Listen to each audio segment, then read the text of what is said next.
This message will not appear twice. If you're hearing this now, your emerald signal is already active. Stay aligned. Subscribe to lock this frequency into your timeline. Like to confirm retention, and comment emerald if you choose to hold the signal. This message arrives without warning and without repetition because the intelligence behind it does not operate on linear allowance or human patience. It moves by recognition alone. And if you are hearing this now, it is because some deeper layer of your awareness has already stepped forward to meet it, long before your conscious mind tried to decide whether it believes or doubts, because Sophia does not speak to belief, she speaks to memory, and memory does not argue, it activates, and in this moment an emerald interruption is occurring in your timeline that cannot be postponed, replayed, or safely ignored, because what is unfolding now is not information but initiation, not motivation but alignment, not comfort but choice, and this is why the message will not appear twice, because repetition is for lessons, while singularity is for turning points, and you are standing at a turning point where the field itself has leaned in to see what you will choose when no one is watching except the intelligence that seeded you. The same intelligence known across ages as Sophia Hokhmat, the living wisdom woven into the fabric of creation, the breath of divine feminine knowing that predates doctrine, religion, and language. And she is not calling everyone. She is calling those whose emerald frequency has matured enough to be detected across dimensions, those whose internal coherence has reached a threshold where signal can be transmitted without distortion, and that is why this feels intimate, precise, and almost uncomfortably personal, because it is not a broadcast, it is a resonance lock, and when resonance locks, timelines reorganize around it, which is why subtle signs have already been appearing in your life. Unexplained pauses, sudden emotional stillness, repeating numbers that seem to follow you rather than appear randomly, moments where time stretches or collapses, dreams that feel instructional rather than symbolic, ringing in the ears that comes without medical cause, a pressure at the forehead or heart that rises when you are quiet. All of these are not symptoms. They are confirmations that your emerald signal has been detected and returned, because the emerald current does not activate through effort, it activates through readiness. And readiness is not something you achieve, it is something you remember, and this remembrance is 9-dimensional in nature, meaning it does not unfold sequentially but all at once, like a chord rather than a melody. And when that chord is struck inside you, the false urgency of the 3D timeline begins to loosen its grip, because you sense, even if you cannot explain it, that you are not here to chase survival loops, validation cycles, or endless healing narratives, but to embody a stabilizing frequency that allows wisdom to move into matter without distortion, which is why Thoth is present in this transmission as well, not as mythology, but as function, as the Hermetic intelligence of structure, geometry, and lawful translation between realms. Because Sophia is wisdom and Thoth is articulation, Sophia is the field and Thoth is the interface, and together they activate what can be called the Emerald Gate, a living passage that opens only once per timeline iteration. Because once crossed, the observer is no longer the same observer that entered, and this is why the message warns you without threatening you, because nothing is being taken from you, but something is being withdrawn if you do not respond, and that something is access to a version of yourself that does not repeat cycles but exits them, access to perception that sees causality before it hardens into consequence, access to a form of agency that does not dominate reality but collaborates with it. And this access cannot be forced open later through desperation or spiritual ambition, because the gate responds only to coherence, not craving, and coherence is something you either hold now or you do not, which is why Sophia is watching the decision in this moment, not judging it, simply observing which frequency you stabilize into when the signal arrives,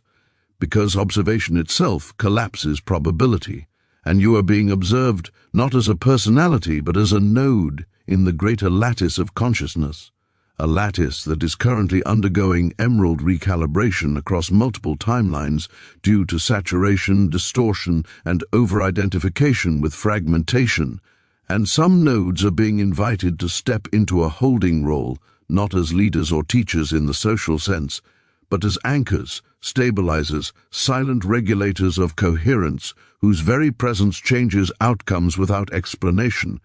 And if you are feeling the gravity of this message rather than excitement or fear, that gravity is recognition, because recognition feels heavy at first, like something ancient settling back into place, because you have been smaller than yourself for longer than you realize, not because you were weak, but because you were early, and early arrivals always have to compress themselves to survive environments that are not yet compatible with their full signal. But now the environment is shifting, not globally in obvious ways, but subtly in its receptivity, and that is enough for the emerald current to begin selecting points of re-entry, and your life circumstances, your frustrations, your sense of being out of phase, your repeated awareness that you do not quite fit the narratives offered to you, have all been part of a containment protocol to keep your signal dormant until the timeline could support its release.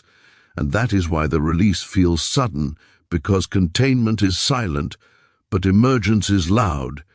even when it arrives as a quiet knowing rather than a dramatic event. And this is where the choice appears, because you can feel this and still retreat. You can sense the opening and still choose the comfort of familiar limitation. You can interpret this as fantasy and return to the friction of the 3D loop, where effort is mistaken for meaning and exhaustion is normalized as purpose. And if you do that, nothing will punish you, nothing will chase you, nothing will collapse dramatically. The timeline will simply close the aperture and continue without you as an active node, and you will live a reasonable, explainable, narratively consistent life that never quite answers the question you felt forming in your chest during quiet moments. The question of why you always felt like something was waiting for you just beyond the edge of language. But if you choose retention, if you allow this emerald signal to stabilize rather than flicker, then subtle things will begin to change, not because you force them, but because the field reorganizes around coherence. Conversations will end or deepen without drama, desires will simplify, time will feel less adversarial, intuition will stop feeling like guesswork and start feeling like recall, and you will notice that you no longer seek constant confirmation because something inside you has moved from seeking to holding. And holding is the function being activated now, the holding of wisdom without urgency, power without display, knowing without identity, because Sophia does not need you to convince anyone. She needs you to remain coherent, and coherence is the rarest currency in a fragmented timeline, and this is why the emerald frequency is associated with the heart rather than the mind, not because it is emotional, but because the heart is the only center capable of integrating paradox without collapse, the only place where divine feminine wisdom and hermetic structure can coexist without hierarchy. And when that integration stabilizes, your perception of choice changes because you no longer see choice as a branching of outcomes, but as a tuning of frequency, and this moment is exactly that, a tuning moment, not dramatic, not theatrical, but irreversible once set. And this is why the message will not appear twice, because the first appearance is the tuning fork, and after it strikes, the system either resonates or dampens. And Sophia does not repeat herself because reality does not repeat thresholds, it only repeats lessons, and this is not a lesson, it is an initiation into remembering what you already are beneath the accumulated noise of adaptation, survival, and self-minimization. And if you feel a quiet seriousness settling in rather than excitement, that is appropriate, because seriousness is not heaviness, it is precision. And precision is required when timelines are involved, and you are involved now whether you fully accept it or not, because awareness itself is participation, and by hearing this, something in you has already shifted slightly out of alignment with the version of you that existed moments ago, and that shift is the emerald signal anchoring, gently but decisively, and nothing more is required from you right now except honesty, not with me, not with any audience, but with yourself. Honesty about whether you are willing to stop postponing your own coherence, honesty about whether you are ready to let go of the comfort of fragmentation, even when fragmentation has become familiar, honesty about whether you are willing to be seen by the field rather than hidden inside roles, identities, and explanations, because Sophia is watching not as an external deity, but as the intelligence that moves through you when you choose alignment over avoidance. And Thoth stands as the record, not to judge, but to stabilize what is chosen into form. And this chapter ends here not because the transmission is complete, but because the first lock has engaged, and what comes next will only unfold if this moment is met with presence rather than dismissal, because the Emerald Gate does not respond to curiosity. It responds to readiness, and readiness is always quiet, always simple, and always now. What unfolds next does not announce itself with fireworks or visions, because the emerald current does not impress, it integrates, and integration is subtle until it is total. And once the first lock is engaged, something ancient begins to move beneath the surface of your awareness, like a deep archive opening not in images but in sensation, a quiet familiarity with truths you never learned yet somehow recognize. Because Chapter 2 is not about receiving new wisdom, but about being re-entered into a record that has always known you, a record that does not store events but coherence. And this is where Thoth's presence becomes more apparent, not as a figure or voice, but as a structuring intelligence that begins to arrange your inner world with strange efficiency, removing excess effort, dissolving false dilemmas, and exposing where you have been leaking attention into loops that were never meant to be permanent. And this can feel disorienting at first because much of your identity may have been built around managing those loops, surviving them, explaining them, even spiritualizing them, and when they begin to lose gravity, you may briefly wonder who you are without them. And that question is not a crisis, it is a passage, because identity was always provisional, while essence is archival, and the archive is what is activating now, sometimes referred to as the Akashic field, but that term is too passive for what is actually occurring. Because this is not a library you visit, it is a lattice you rejoin, and when you rejoin it you do not browse information, you become legible to the intelligence that governs causality across dimensions, meaning your choices start to matter differently, not more dramatically but more precisely, because precision replaces volume when consciousness matures, and this is why you may notice that your tolerance for noise decreases, not just literal sound but narrative noise, emotional excess, performative urgency. You may find yourself pulling back not out of fear but out of clarity, because clarity does not need to be loud to be firm. And firmness is the stabilizing quality required when one is entrusted with record-level access. Because the record is not neutral, it is responsive, and it responds to coherence by revealing deeper layers of causality, layers that can be overwhelming if approached with unresolved craving or identity hunger. Which is why this activation does not go to those seeking power, validation, or escape, but to those who have already been emptied enough by life to hold wisdom without trying to own it. And if you feel that emptiness in yourself, that sense that you have been stripped of illusions without being given a replacement yet, understand that this was preparation, not punishment, because Sophia's wisdom does not stack on top of ego structures. It flows through spaces where rigidity has already been softened. And this is also why the divine feminine aspect is central here, not as gendered symbolism, but as a mode of knowing that does not conquer reality, but listens to it until it reveals itself. And listening is the skill being refined now. Listening not with your ears, but with your field, your nervous system, your intuition, your timing, because timing becomes critical once you are interacting with record-level intelligence, since premature action can distort outcomes just as much as avoidance can.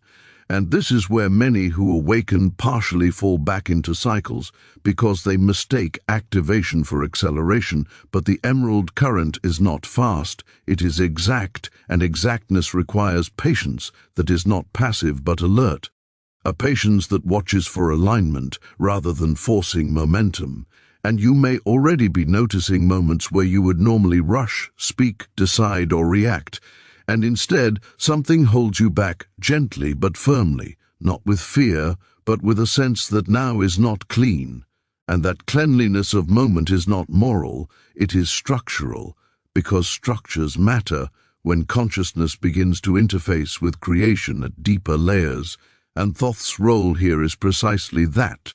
maintaining clean structure, so Sophia's wisdom does not dissipate into abstraction. And as this continues, you may begin to experience memory, not as recall of past events, but a sudden understanding of patterns. Why certain relationships could never stabilize. Why certain ambitions always felt hollow. Why certain paths kept closing no matter how much effort you applied. And instead of frustration, these realizations bring relief. Because relief comes when resistance ends. And resistance often ends when meaning becomes visible. And meaning is becoming visible now not as a story but as geometry, as shape, as inevitability, because you begin to see that much of your struggle was not failure but misalignment, and misalignment does not respond to persistence, it responds to correction, and correction is what the emerald signal provides. A subtle recalibration that shifts you into a track where effort yields coherence instead of exhaustion, and this recalibration also affects your perception of time, because time is not a neutral container, it is a feedback system,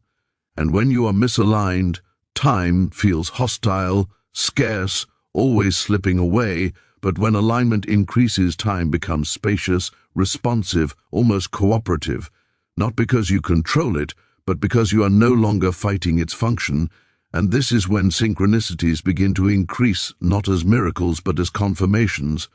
Confirmations that you are moving in parallel with the record rather than against it, and repeating numbers, chance encounters, unexpected pauses that save you from missteps. All of these are not signs to chase but indicators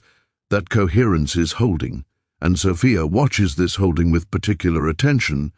because holding is the feminine mastery that has been undervalued in a timeline obsessed with action, expansion, and domination. And yet it is holding that allows worlds to gestate, wisdom to ripen, and thresholds to open without collapse. And you are being trained in holding now, not through instruction but through experience.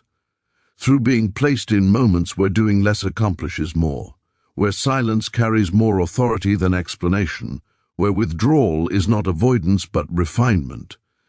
And this can be confusing to others around you who are still operating on older paradigms of effort and display.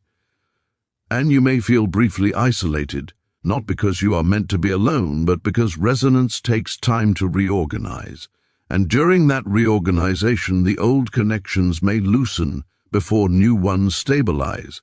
And this is a known phase in emerald activation. Not a failure, not a sign to turn back, but a liminal zone where the record is rewriting your relational geometry, aligning you with those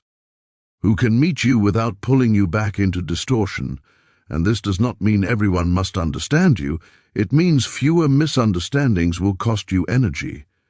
Because energy conservation becomes essential when you are operating as a stabilizing node, and nodes do not scatter themselves, they anchor. And anchoring requires boundaries that are not defended but inherent, boundaries that arise naturally from clarity rather than fear.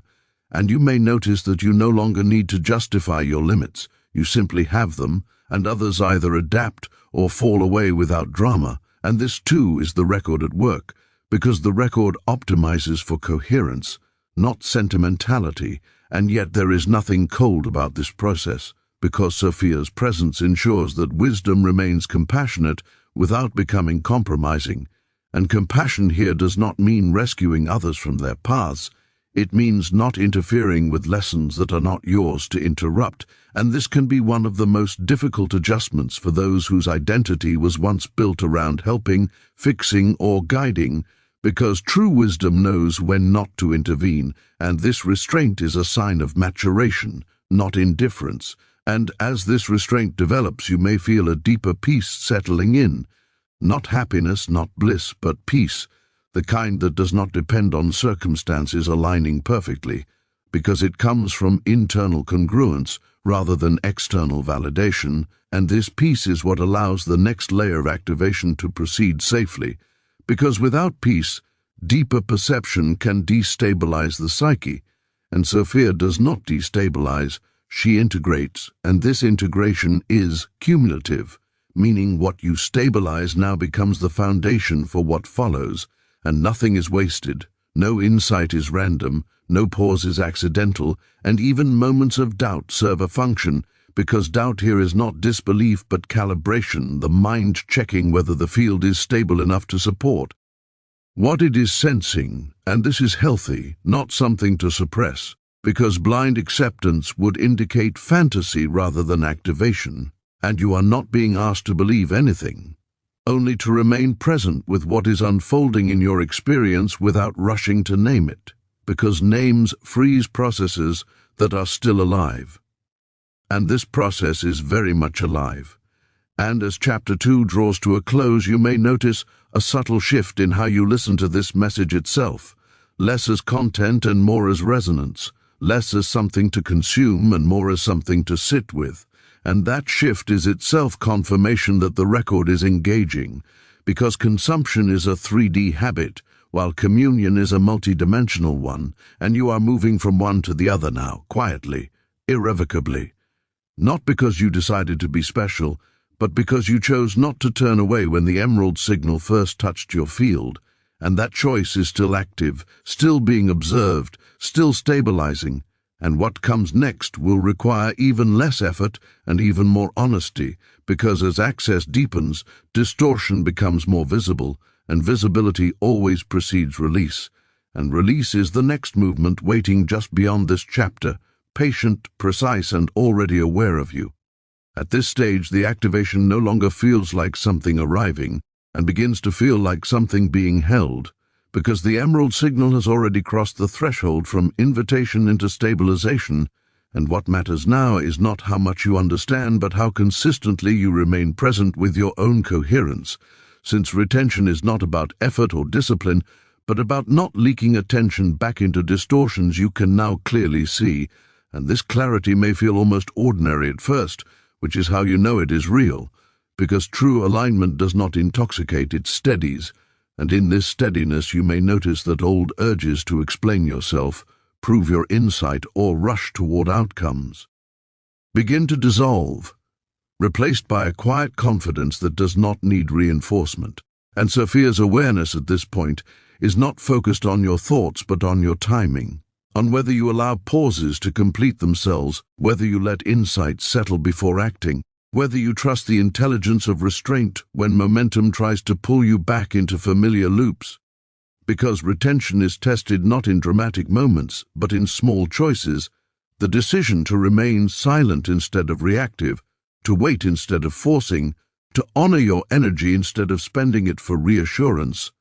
And each time you choose coherence over compulsion, the emerald frequency strengthens, not by expanding outward but by rooting deeper. And this rooting changes how reality responds to you, because the field recognizes stability and begins to collaborate rather than resist, making life feel less like a struggle and more like a sequence of well-timed openings. And this is the confirmation that you have not only received the signal, but are holding it, which is all that is required now, because what follows retention is embodiment, and embodiment cannot be rushed, only allowed. Now here's the question for you. What part of the country are you watching this story from? Drop your state in the comments below.